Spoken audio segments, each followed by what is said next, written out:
ഇസ്ലാമത പ്രബോധനം നടത്തിയവരിൽ പ്രധാനിയായിരുന്നു സയ്യിദ് മൗലാത്തങ്ങൾ. ഹിജ്റ 1114 ലക്ഷദ്വീപിലെ കവരത്തിയിലാണ് മഹാനവറുകൾ ജനിച്ചത്. പട്ടണം ഖാദിയും കേരളത്തിൽ ബുഖാരി കുടുംബത്തെ പ്രതിഷ്ഠിച്ച സയ്യിദ് അഹമ്മദ് ജലാലുദ്ദീൻ ബുഖാരിയുടെ പൗത്രൻ സയ്യിദ് മുഹമ്മദ് എന്ന മുഹമ്മദുൽ പൊന്നാനിയാണ് മഹാനവറുകളുടെ പിതാവ്.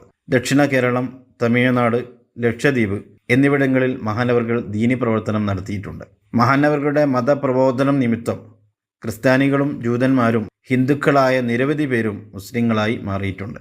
അല്ലാഹു അല്ലാഹു അല്ലാഹു അല്ലാഹു അല്ലാഹു അല്ലാഹു അല്ലാഹു അല്ലാഹു.